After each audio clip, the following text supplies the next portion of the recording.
Welcome to Channel 17, the Town of Colonie Government Channel. All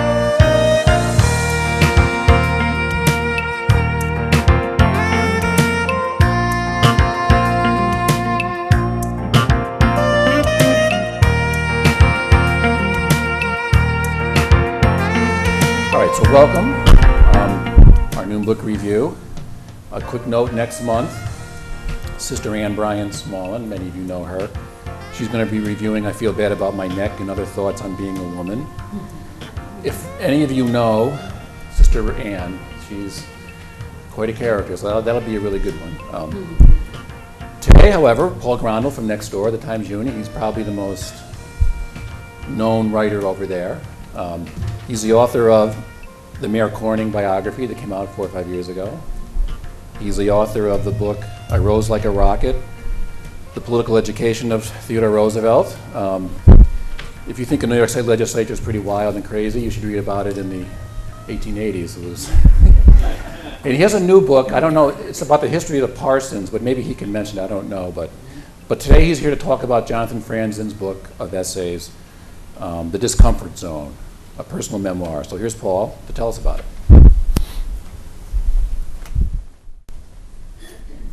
Thanks a lot, Joe, and good afternoon.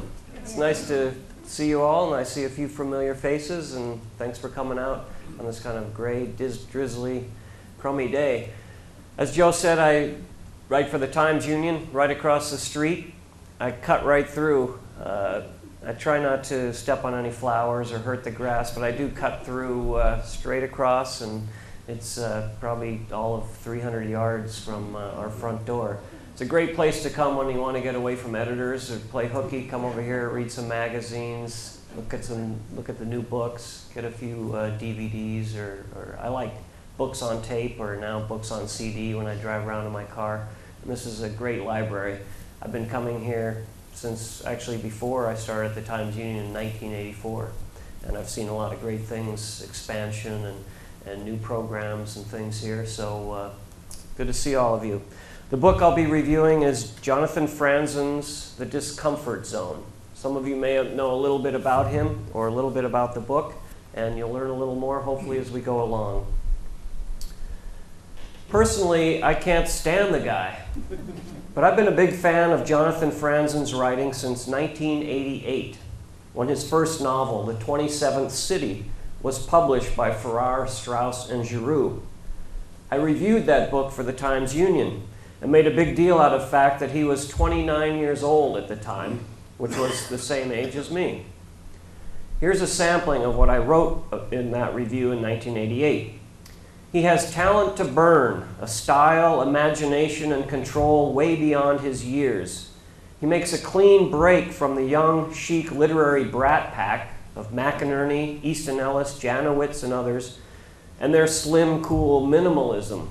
Franzen has written a meaty, magical, highly charged, and labyrinthian fable for our times, set in St. Louis, the 27th city of the title, a municipality on the slide that is struggling to rebound and relive its long-gone glory days.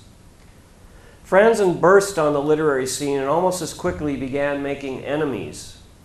Well-established, middle-aged reviewers responded to his debut novel with a curious mixture of jealousy and awe.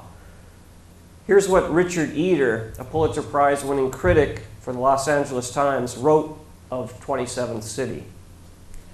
The reader may feel like a college student confronted with an A-plus applicant who was a star basketball player, worked last summer in the Guayaquil slums, hacked his way into the computer at the National Security Agency, wrote a sonnet sequence in Demotic Greek, and climbed Mount Washington backwards. Talk about sour grapes. The critics savaged Franzen for being precocious and brilliant, a 20-something literary genius in the making. Now fast forward 18 years. Franzen is 47 years old now, still the same age as me. And I've been reading, with some bemusement, the reviews about his latest book, The Discomfort Zone.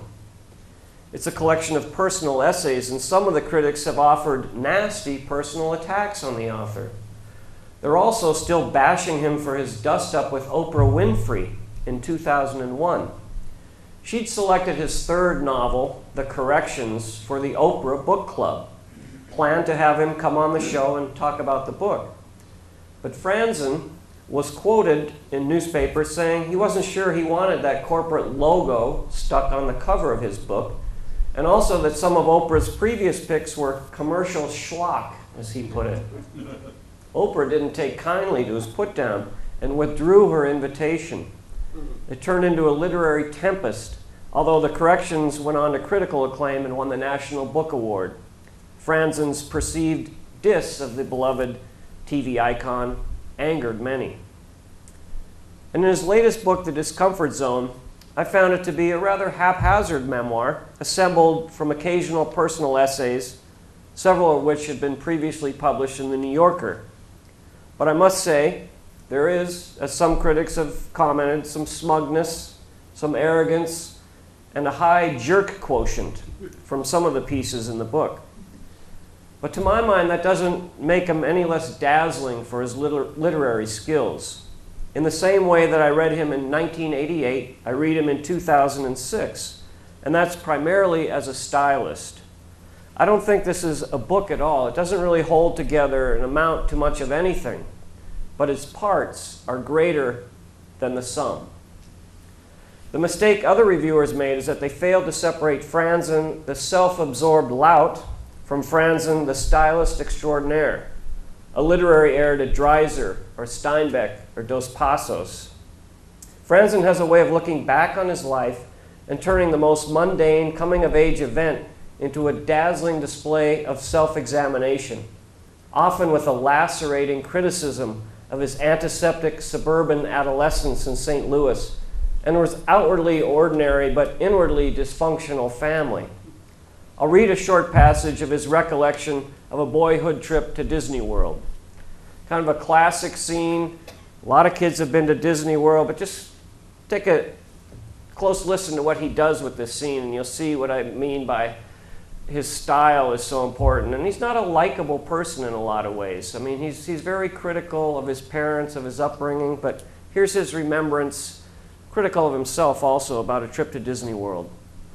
At the end of the week, my parents and I drove deeper into Florida so that I could be taken to Disney World. My father was big on fairness, and because my brothers had once spent a day at Disneyland many years earlier, it was unthinkable that I would not be giving the equivalent treat of a day at Disney World, whether or not I was too old for it, and whether or not I wanted to be there. I might not have minded going with my friend Manley, or with my not girlfriend Honer, and mocking and subverting the place and allowing myself to like it that way. But mocking and subverting in the presence of my parents was out of the question. In our hotel room in Orlando, I begged my mother to let me wear my cut-off jeans and a t-shirt for the day, but my mother won the argument. And I arrived at Disney World in an ensemble of pleated shorts and a Bing Crosby-ish sports shirt. Dressed like this, miserable with self-consciousness, I moved my feet only when I was directly ordered to. All I wanted to do was go sit in our car and read. In front of each themed ride, my mother asked me if it didn't look like lots of fun, but I saw the other teenagers waiting in line, and I felt their eyes on my clothes and my parents, and my throat ached. And I said the line was too long. My mother tried to cajole me, but my father cut her off. Irene, he doesn't want to ride this one. We trudged on through diffuse, burning Florida sunshine to the next crowded ride, where, again, the same story. You have to ride something, my father said, finally, after we've had lunch. We were standing on the lee of an eatery while tawny-legged tourist girls thronged toward the water rides. My eyes fell on a nearby merry-go-round that was empty, except for a few toddlers. I'll ride that, I said in a dull voice. For the next 20 minutes, the three of us boarded and reboarded the dismal merry-go-round, ensuring that our ride tickets weren't going to waste. I stared at the merry-go-round's chevroned metal floor and radiated shame, mentally vomiting back the treat they'd tried to give me. My mother, ever the dutiful traveler, took pictures of my father and me on our uncomfortably small horses. But beneath her forcible cheer, she was angry at me because she knew she was the one I was getting even with because of our fight about clothes. My father, his fingers loosely grasped a horse-impaling metal pole, gazed into the distance with a look of resignation that summarized his life. I don't see how either of them bore it. I'd been their late, happy child, and now there was nothing I wanted more than to get away from them. My mother seemed to be hideously conformist and hopelessly obsessed with money and appearances. My father seemed to me allergic to every kind of fun. I didn't want the things they wanted. I didn't value what they valued. And we were all equally sorry to be riding the merry-go-round, and we were all equally at a loss to explain what had happened to us.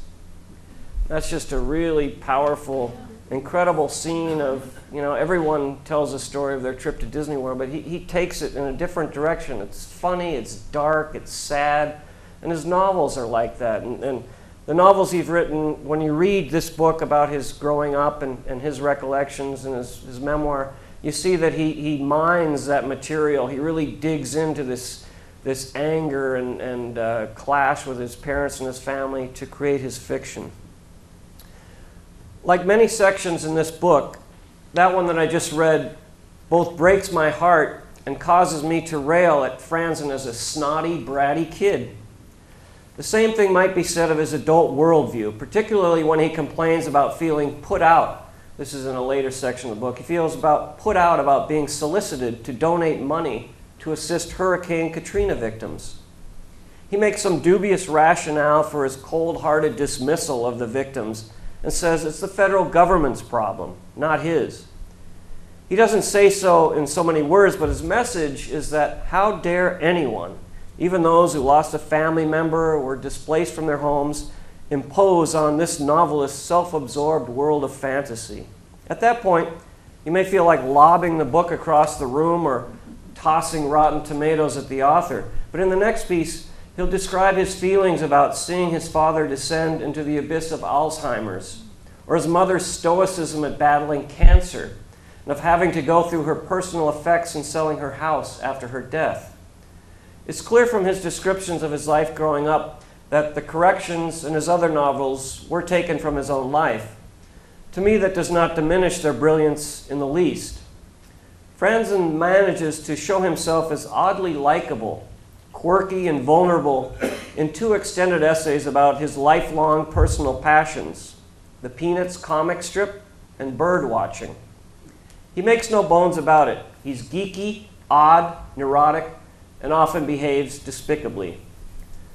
But he also creates iconic moments of his teenage years in St. Louis, and he paints scenes with such vivid language and detail that they come alive on the page. Listen to this recollection of the trouble that he and two of his buddies got into as teenagers.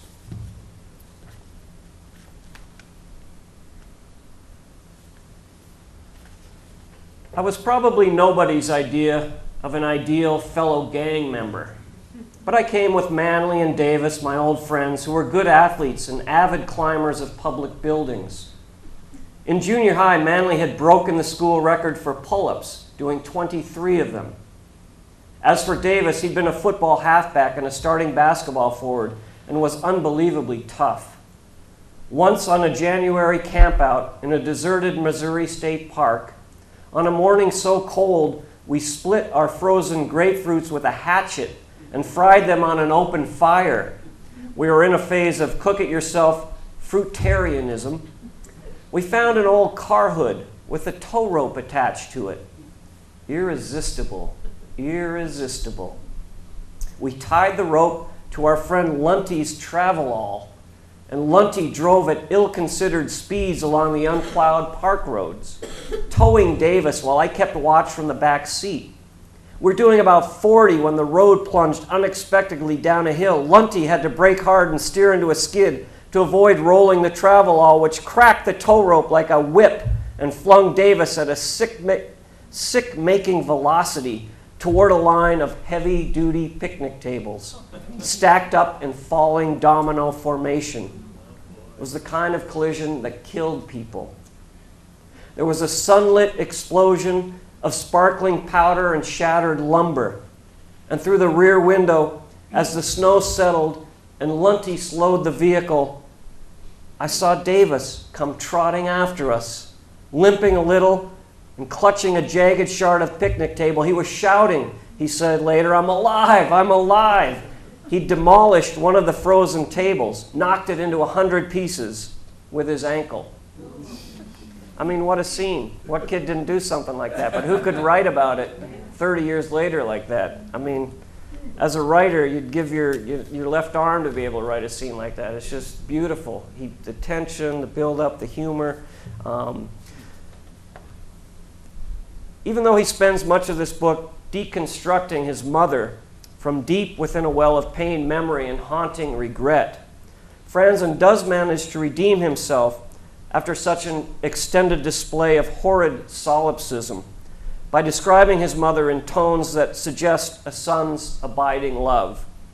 And I'll read, it's very near the end of the book, I'll read this section for you, and then I'd be happy to answer questions about this book, about writing, about newspapers, or anything.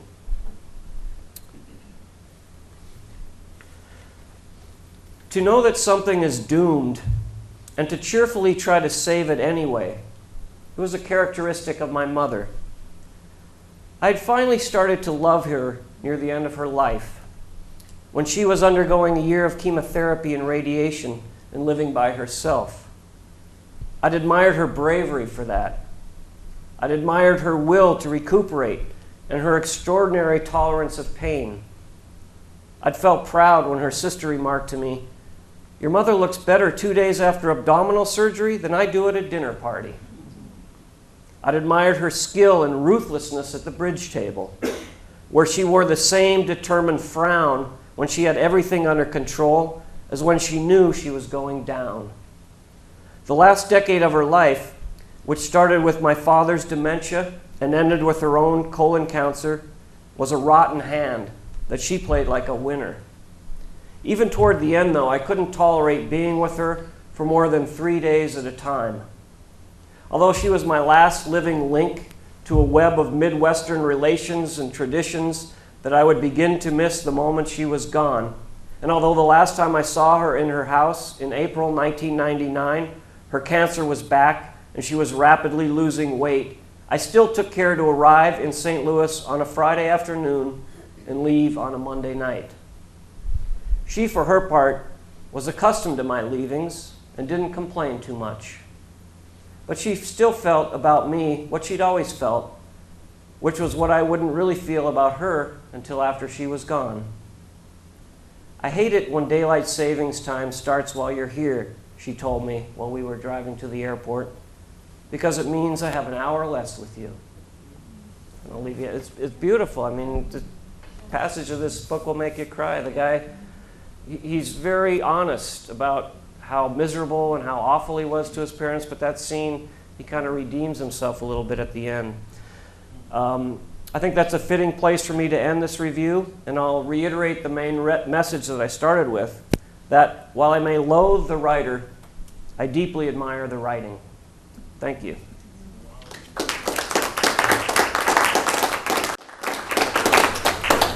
Yes? What's your opinion of this particular book? I think it was, to be honest, I think it's a publisher's marketing scheme because he's between novels. And for writers, you're forgotten if you don't have a book out every few years. So I think they pulled together a lot of pieces that he had published earlier in magazines and packaged it, because he takes a while to write these novels. He'd probably bring out another novel in a couple of years, but it's a way to keep his name out there, to give him some income. And to be honest, it's kind of it's a collection thrown together as a book. It's not like he sat down to write the story of his life. They're little pieces he had written before, and he kind of packaged them as a book. But the individual writing, those sections I read, and many more sections, are brilliant. They make you cry, they make you laugh. You can't ask for anything more. I have this thing of like dog-earing the pages, and I've turned them back now, but I found myself it's a short book, 200 pages. I probably had 25 pages turned back that something really struck me and moved me. I mean, he can write, you know, he can really write. Yes? And why don't you like him? Because he is kind of a jerk. He's self-absorbed. He's just horrible to he goes through the breakup of his marriage and how difficult he is as a person. He talks about, I mean, the whole thing, he goes on and on, you know, how dare they interrupt my writing to ask me to help Hurricane Katrina victims and things. I mean, things like that do not, you know, make you like the guy. But he's really honest about his feelings and everything, and he, you know, says it like it is, the way he sees it. And a lot of it is not politically correct. Yes? I have a question, if I may, about your book on Erastus Corning. Yep. By the way, pardon my sunglasses, I had eye drops Okay. this morning. Yeah. I bought the book for my dad, and you were kind enough to sign it at the book house the day I bought it. You may even remember I asked you to sign it. Two quick phrases. Politics is local, as usual. And you recognized who they were both from, Right. of course, okay? Anyway, my question on the Corning book, his childhood home, estate, whatever it was. When I was a kid, in the early 60s, I guess it would have been, we used to go down by the Normanskill Creek, near where the Thruway Bridge crosses, Right. by the Thruway Authority building, and then there's railroad tracks. We used to go swimming bare ass in the creek and whatnot. We were always on the north side, I guess, of the creek. And Right. there was a pond there, I believe, where Holly Noonan lived. We Yeah, called it their the Corning compound's right Pond. over there, Okay. yeah. But I was trying to visualize where the Corning estate was. I was not aware that it has since all been overgrown. Yeah, I did a story on this guy who purchased a lot of it. And you know the Corning Hill Road? See, it's been Yeah. broken up over the years. When the mayor's father, Edwin Corning, who was lieutenant governor, was in line to be the next governor. When Al Smith ran for president, he was tight with Al Smith. He was the head of the Democratic Party. He had a heart attack on the train back from New York, and it ended there, and he died shortly after. And you know, he was the one who sort of built up the property. Between him and his brother, who was a congressman who owned Albany Felt, which became Albany International, the two of them owned almost 700 acres. It goes all the way from 9W all the way to the river, and it went over into the Don Stewart property.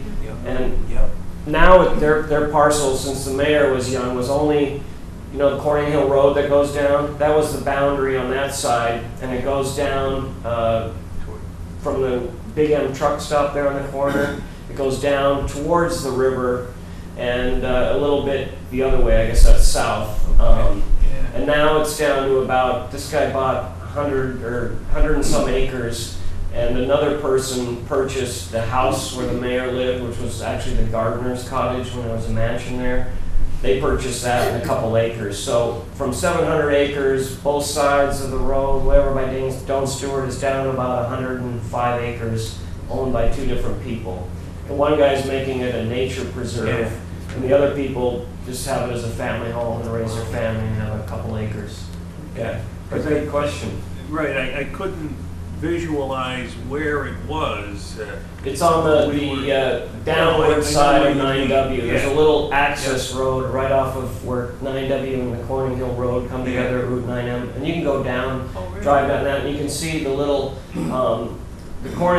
Mayor Corning and his wife lived in what was the gardener's cottage. It's about a 5-bedroom brick kind of colonial. Then there was a gatekeeper's house, a little white thing. That's where this naturalist guy has his little nature center, and he's built all these nature trails back through there. So you can go in there. You know, you can call him and walk around the property with him. He's an interesting guy. Good. Yeah. Thank you. Good question. Yes. You've convinced me that he is brilliant. He is. And his writing is overwhelming. must share with you what happened. I picked up the book the other day, and I read that last essay, and I was drowning within a few minutes. I was drowning in words. I was swimming around. Right. Everything was I. Everything that emanated from him was the truth. You can't find it anywhere else. And I really got weak. And I stopped and I said, should I continue? And my answer was no. But then I went to the New York Times, where my favorite Pulitzer Prize-winning editor reviews books. I can't pronounce her name properly. Michiko Kakutani, yeah, she's savage, this book. Why in the world should anyone read this? You can suffocate on it. Right. And you can feel so claustrophobic, because all wisdom emanates from him. He's so self-absorbed. Right. And of course, I sat back and said, well, thank goodness. I really didn't go astray.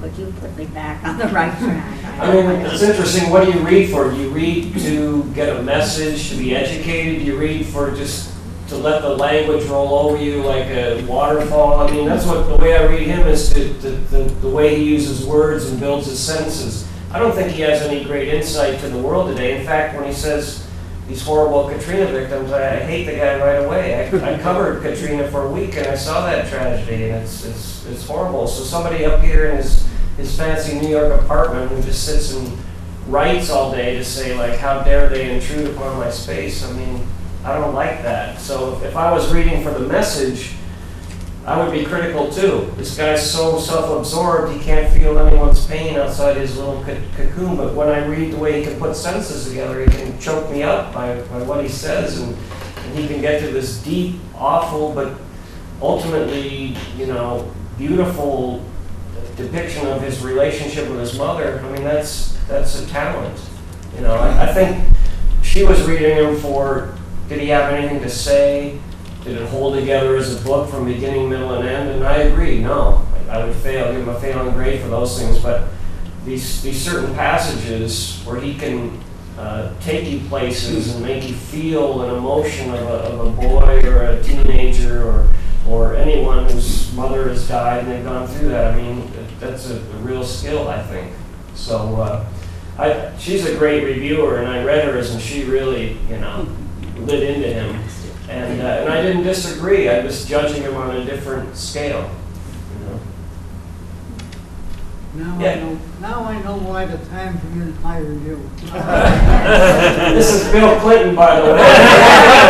Don't forget, I wrote an article on Mr. Clinton, and he's gotten to meet Hillary and everyone. That's right. He's got a great name. I got a hug by her. Yeah, that's right. Excellent. You going to vote for her in 2008 for president? No.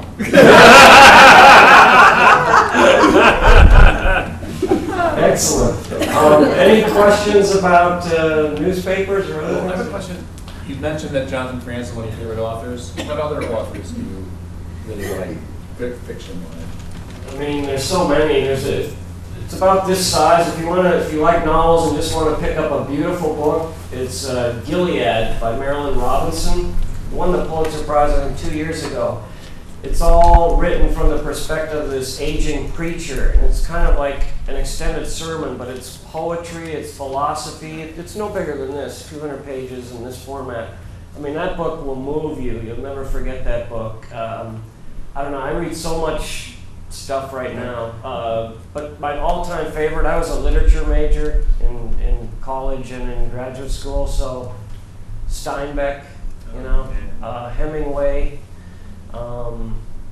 Joyce, Faulkner, for different reasons, for stylistic. You talk about, you had to stop, his writing just sort of overwhelmed you, and James Joyce is the same way. I mean, I have to admit, I've never finished Ulysses. We had to take it in college and tried it, and I was in Dublin with my wife 2 years ago, and we saw this huge, at the National Museum, this huge exhibit of Joyce, how he wrote Ulysses, and he was just a crazed, mad genius. But it's difficult, you can't do it in one sitting. You have to sort of come in and out of it. And this guy's sort of that way too. He's really deep, and he's not an easy writer. And his novels at Corrections is kind of like that final passage, you know, for 400 pages. You just want to just scream, and it's so sad. It's like watching, remember Kramer versus Kramer, that movie where it's just like that. It's like a sad, ugly, emotional, but it's brilliant, you know? And that took him, I don't know, 7, 8, 9 years of hard work to get that novel, and you can understand why, because it's so deep into his interior and his memory and his relationship with his parents. And then if you read a biography of Joyce and how long it took him to write Ulysses and everything that's in there, and these guys are sort of geniuses. He was a totally despicable, unlikable guy too, Joyce. I mean, horrible guy. You see him on the street, you want to punch him or throw him in jail or something. He wrote probably the greatest work of literature of the last 100 years. I didn't read it, but you reviewed your book, This Was a Home, Right. at the main library. Yep. There wasn't a big crowd because I didn't know what it was going to be. Right. But the ones who were there were involved. Questions and comments. Right. And it was, I can't forget it. It was wonderful. I never hear anybody mention it. That's the great thing about local history. That's the book of the history of the Parsons Family and Child Center. It started in 1829. It's one of the oldest orphanages around. You may have remembered it as the Albany Home for Children. Even before that, the Albany Orphan Asylum. It's up on, they sold a lot of their buildings and property over the years if they needed money, but those buildings, Sage College on New Scotland Ave, that used to be their buildings. They're now just around the corner on Academy Road, a little bit off the road.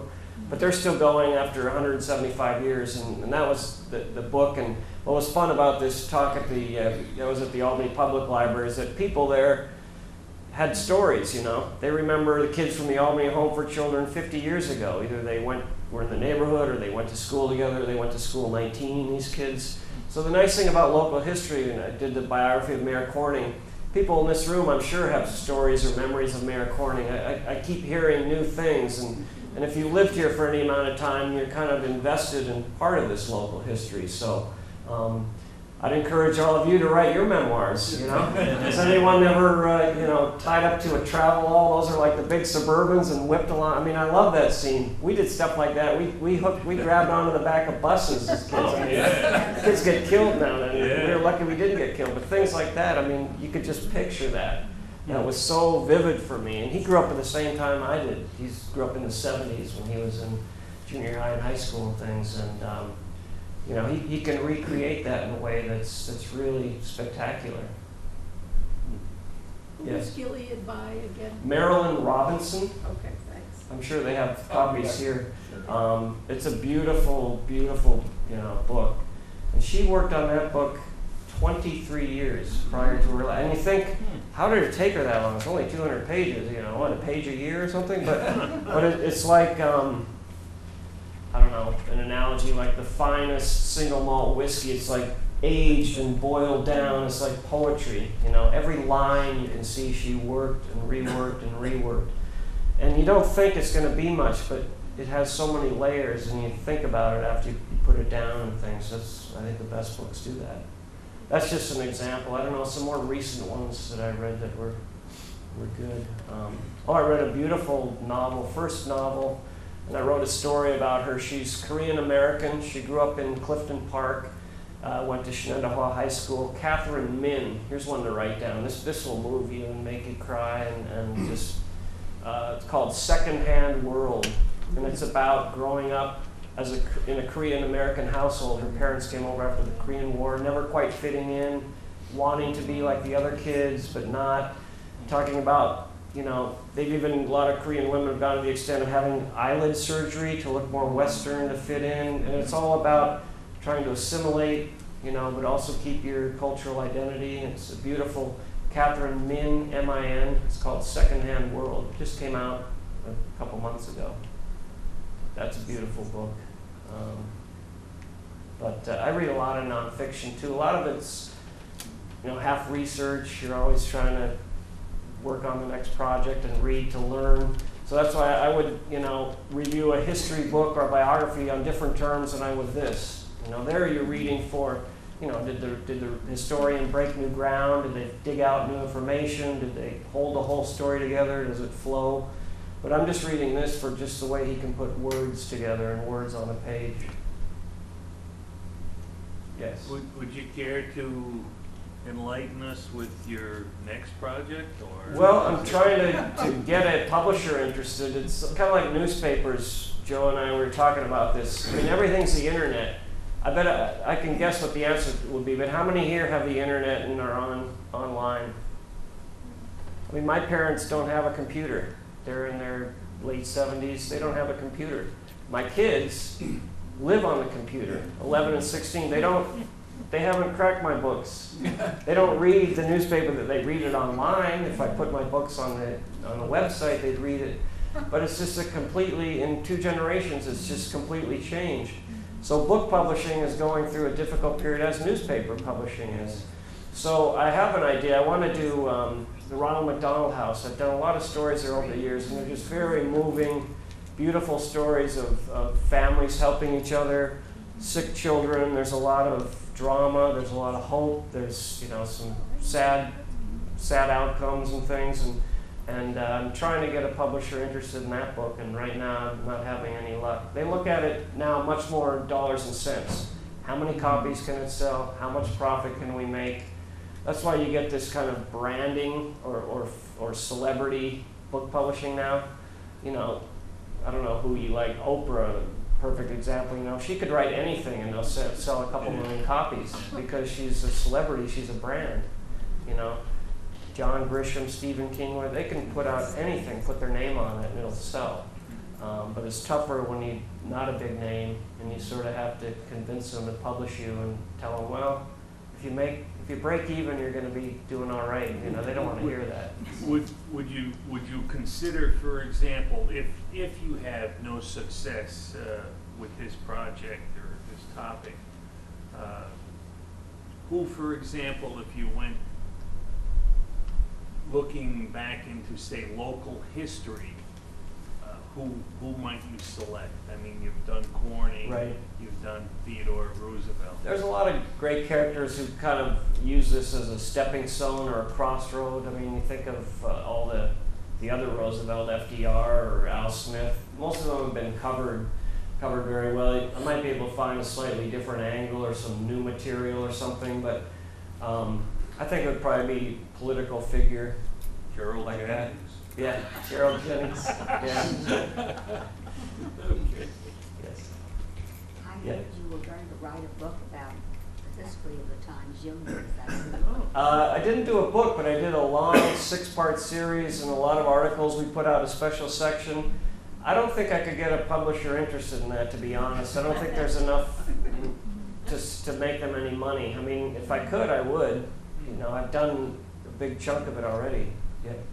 When I heard you were going to do that, I said, oh, I must see you and tell you that I've fallen in love with Albany since I go there so frequently. Right. And I wish that somebody, and I know you love archives Yeah. and living in a library. Did you ever think about Albany and the changes that have taken place? Yeah, a lot of Sure, it might have. Yeah, I mean, a lot of changes have taken place, but things kind of come in cycles, It's had its up cycles, down cycles over the last 300 years. I really do think this nanotech and this thing is percolating, and I think it's going to start moving up again. I really do. She might be onto something for you. You could pick up where Morris Gerber left off. Yeah. He worked at the Times Union. He did all those visual books, Then and Now, Right. historical. It sounds like you want to be my agent. You can get me a deal. You get 15%. That's how they work, Instead of photos, do Yeah. it in writing. Yes. Well, if you can't find a publisher who finds it economically feasible enough to publish the book on Ronald McDonald House, what about approaching a person or some people to privately publish it? Yeah, that's always an option. I think that that's would a be really great. yeah, that would be the next choice. But I've reworked. You have to do a book proposal, which is a sample chapter and maybe 50 pages total, and that's how you make your pitch. And an agent takes it to publishers. And it got rejected the first round, but I've got a thick skin. It discouraged me. I'm trying to revise it now and maybe position it or pose it in a way that'll interest them. So I'm going to try once more. You know, 2 strikes. I might take a 3rd swing even, I don't know. Because I do think it's a good story. And I can gauge by, I've done thousands of articles over 22 years there. Do anywhere from 250, 300 a year usually. And you can gauge the one that really affect readers and things. And all the stories over the years that I've done at Ronald McDonald House get a big response. Because they're human. They're families going through the most horrible thing. You know, all of a sudden you're told that your child might die, has a horrible illness, and how do you come together and overcome that? And that's the story that happens at Ronald McDonald House over and over and over. So yeah, I'll do something on it. Yeah, I'm not going to give up. You know, I can take plenty of rejections. Bill Kennedy, who's been my mentor, first person I met in Albany, and is a brilliant writer, as you know. Ironweed was rejected 13 times. He didn't give up. That's a famous story. You know, there's Ulysses was rejected many, many times for Joyce. So you just got to keep plugging away. Keep the day job. That's what I say. Well, thank you very much.